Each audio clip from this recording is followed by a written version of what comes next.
Hello everyone friends, ಇವತ್ತು ಬೆಳಗ್ಗೆ ಎದ್ದು ವ್ಲಾಗ್ನ ಸ್ಟಾರ್ಟ್ ಮಾಡ್ತೀನಿ. ಬೆಳಿಗ್ಗೆ ಎದ್ದ ತಕ್ಷಣವೇ ಅಮ್ಮ ನನಗೆ ಮಿಲೆಟ್ದು ಗಂಜಿ ಮಾಡಿಕೊಟ್ಟಿದ್ರು. ಸೊ ಮನೆಯಲ್ಲಿ ಸಿರಿಧಾನ್ಯಗಳನ್ನೆಲ್ಲ ಹಾಕಿ ಪೌಡರ್ ಮಾಡಿ ರೆಡಿ ಮಾಡಿಟ್ಕೊಂಡಿದ್ವಿ. ನೆಕ್ಸ್ಟ್ ನನ್ನ ಮಗನ ಫ್ರೆಶ್ ಅಪ್ ಮಾಡಿ ಅಮ್ಮ ಇಡ್ಲಿ ಮಾಡಿದ್ರು. ಇವತ್ತು ಇಡ್ಲಿ ಮತ್ತು ಮಟನ್ ಕರಿ. ಸೊ ತುಂಬಾ ಚೆನ್ನಾಗಿತ್ತು ಎರಡು ಕಾಂಬಿನೇಷನ್ನು. ನಾನು ತಿಂದು ನನ್ನ ಮಗನಿಗೂ ಕೂಡ ಸ್ಕೂಲಿಗೆ ರೆಡಿ ಮಾಡಿ ಅವನಿಗೆ ತಿನ್ನಿಸಿ ಸ್ಕೂಲ್ಗೆ ಡ್ರಾಪ್ ಮಾಡಿ ಬಂದೆ. ಅವನಂತೂ ತುಂಬಾ ಖುಷಿಯಾಗಿ ಹೋಗ್ತಾನೆ, ತುಂಬ ಎಂಜಾಯ್ ಮಾಡ್ತಾ ಇದ್ದಾನೆ ಅವನು. ನೆಕ್ಸ್ಟ್ ಮನೆಗೆ ಬಂದಮೇಲೆ ಹೇರ್ ಪ್ಯಾಕ್ ಹಾಕೋಣ ಅಂತ ಹೇಳಿ ಹಲವಾರು ಹೇರ್ ಪ್ಯಾಕ್ ಹಾಕ್ಕೊತಾ ಇದ್ದೀನಿ.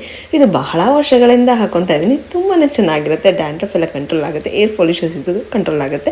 ಈವನ್ ಏರ್ ಫಾಲ್ ಅಷ್ಟೇ ಅಲ್ಲ, ನಾವು ಇದನ್ನು ಫೇಸ್ಗೂ ಅಪ್ಲೈ ಮಾಡೋದ್ರಿಂದ ತುಂಬಾ ಚೆನ್ನಾಗಿ ಗ್ಲೋ ಆಗುತ್ತೆ. ಸೊ ನೋಡಿ ಯಾವ ಥರ ಹೇರ್ಸ್ಗೆ ಅಪ್ಲೈ ಮಾಡ್ತಿದ್ದೀನಿ ಅಂತ. ಸೊ ಡ್ಯಾಂಡ್ರಫು ಚೆನ್ನಾಗಿ ಕಂಟ್ರೋಲ್ ಆಗುತ್ತೆ ಮತ್ತು ಫೇಸು ಕೂಡ ತುಂಬಾ ಗ್ಲೋ ಆಗುತ್ತೆ. ನಾನು ತುಂಬ ವರ್ಷಗಳಿಂದ ಮಾಡ್ತಾ ಇದ್ದೀನಿ. ಲೈಕ್ ಗ್ಲಾಸ್ ಸ್ಕಿನ್ ಆಗುತ್ತೆ, ಆ ಥರ ಚೆನ್ನಾಗಾಗುತ್ತೆ. ಸೊ ಹ್ಯಾಂಡ್ಸ್ಗೆ ಫೇಸ್ಗೆ ಎಲ್ಲ ಹಾಕಿದೆ. ಅದಾದಮೇಲೆ ಹೆಡ್ ಬಾತ್ ಮಾಡ್ಕೊಂಡು ಬಂದು ಸನ್ ಡ್ರೈ ಮಾಡಿದೆ.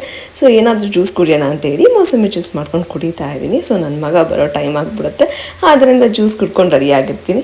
ನೆಕ್ಸ್ಟ್ ಅಮ್ಮ ಇಲ್ಲಿ ಮುದ್ದೆ ಮತ್ತು ಮೊಸಪ್ಪು ಸಾಂಬಾರು ಮಾಡಿದ್ದಾರೆ ಮಧ್ಯಾಹ್ನ ಊಟಕ್ಕೆ ಅಂತ ಹೇಳಿ. ಮೊಟ್ಟೆ ಎಲ್ಲ ಬೇಯಿಸಿದ್ದಾರೆ. ಇವಾಗಂತೂ ಮ್ಯಾಂಗೋ ಸೀಸನ್. ಮ್ಯಾಂಗೋಸ್ ಅಂತೂ ತುಂಬಾ ಎಂಜಾಯ್ ಮಾಡ್ತಿದ್ದೀನಿ ಈ ಒಂದು ಪ್ರೆಗ್ನೆನ್ಸಿ ಟೈಮಲ್ಲಿ. ಸೊ ಮುದ್ದೆ ಇಲ್ಲದೆ ನನಗೆ ಮಧ್ಯಾಹ್ನ ಊಟ ಕಂಪ್ಲೀಟ್ ಆಗೋದೇ ಇಲ್ಲ. ಅಮ್ಮ ಪಾಪುಗೆ ಫೀಡ್ ಮಾಡ್ತಾಯಿದ್ರು, ನಾನು ಕೂಡ ಊಟ ಮಾಡ್ಕೊತಾ ಇದ್ದೆ. ಸೊ ಮಧ್ಯಾಹ್ನ 4 ಗಂಟೆಗೆ ನಾನು ಎಳ್ನೀರು ಕುಡಿದಿದ್ದೆ.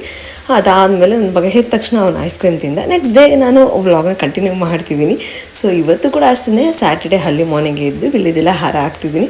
ಸೊ ನನ್ನ ಇಷ್ಟಾರ್ಥ ಸಿದ್ಧಿ ಆಗುತ್ತೆ ಅನ್ನೋ ನಂಬಿಕೆ ಬಹಳ ವರ್ಷಗಳಿಂದ ಆಂಜನೇಯ ಸ್ವಾಮಿಗೆ ಹೋಗಿ ಪೂಜೆ ಮಾಡಿಸ್ಕೊಂಡು ಬರ್ತೀನಿ. ಸೊ ತುಂಬಾ ಒಳ್ಳೆಯದಾಗಿದೆ. ನೀವು ಕೂಡ ಈ ಥರ ಮಾಡ್ತೀರಾ ಅಂತ ಕಮೆಂಟ್